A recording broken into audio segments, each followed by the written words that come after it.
E aí pessoal, tudo bem? Sejam bem-vindos. Eu estou aqui em frente à gráfica de impressão do livro de Mormon e eu quero mostrar para vocês como que foi o processo de impressão. Vocês vão poder ver que naquela época não era fácil, eles tinham muito trabalho, mas felizmente, por meio do sacrifício de várias pessoas, começando com Joseph, Emma, Martin Harris, nós temos hoje o livro de Mormon. Então, vem comigo para ver como foi esse processo. Pessoal, deixa eu contar um pouco para vocês sobre essa gráfica. O dono dela era o Egbert B. Grandin e ele operava nesse prédio, né? Hoje a igreja fez uma restauração para parecer como era no passado e é muito legal de visitar. As sisters, elas fazem um tour. Se você não pode vir para Nova York para visitar esse local, não tem problema, você pode fazer um tour online. As sisters também vão te explicar muita coisa legal. É um local histórico da restauração que está aberto o ano todo. Se você quiser visitar, né? Vai que você está em Nova York e quer visitar, vai ser bom. Eu adorei estar nesse lugar. Bom, deixa eu lembrar um pouco para vocês da história. Quando Joseph Smith terminou a tradução, ele precisava publicar o livro, mas era muito caro publicar naquela época e ele não tinha esse dinheiro. E uma dos lugares que faziam esse tipo de publicação, encadernação, não era tão simples de achar, mas tinha lá em Palmyra.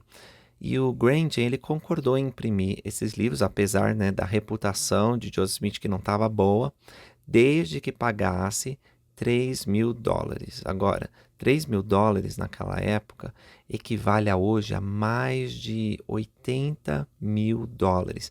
Eu peguei uma calculadora de inflação, né, para chegar a esse número e fiquei impressionado, era muito caro. É por isso que Martin Harris teve que hipotecar parte da fazenda dele. Senão, nunca o livro de Mormon conseguiria ser impresso e distribuído. E foi em agosto de 1829 até março de 1830 que o Grant e a equipe dele trabalharam nesse projeto. E era difícil, gente. Eu vi lá todo o processo, como eles faziam. Eles tinham que colocar as letrinhas numa espécie de carimbo. Eles molhavam com uma tinta e eles, página por página, letra por letra, baseado no pergaminho que Oliver Cowdery tinha feito, né? Com o Joseph Smith traduzindo e Oliver Cowdery escrevendo.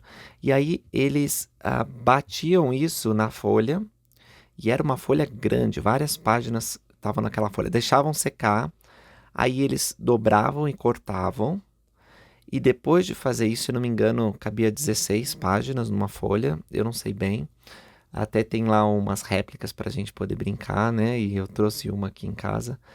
Não era um processo fácil. Depois disso, eles juntavam tudo, passavam uma cola, porque a capa era uma coisa muito cara, mas Joseph queria a melhor qualidade, então foi feito com capa.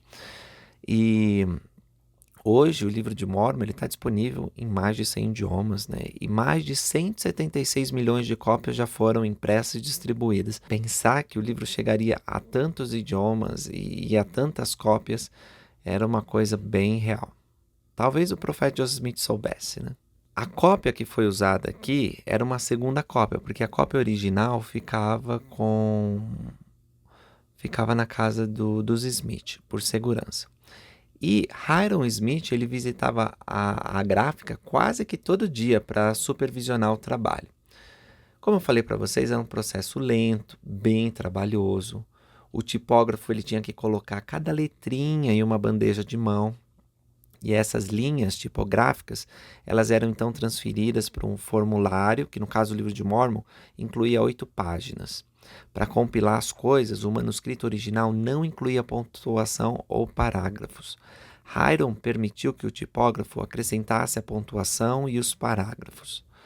Oliver também foi autorizado a ajudar na composição. Uma vez que cada letra e sinal de pontuação estava no lugar, o tipo ele era tatuado e as grandes folhas de papel eram colocadas em uma moldura e posicionadas sobre o tipo.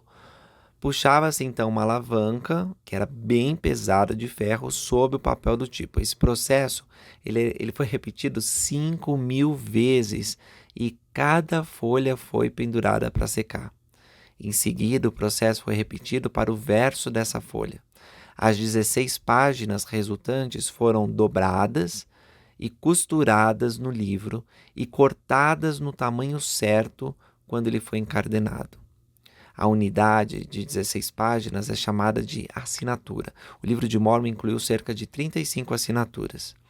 De acordo com um estudo acadêmico, levou 11 horas por dia, 6 dias por semana, excluindo os domingos e feriados, durante 9 meses para imprimir os 5.000 exemplares da primeira edição. Baita trabalho, hein?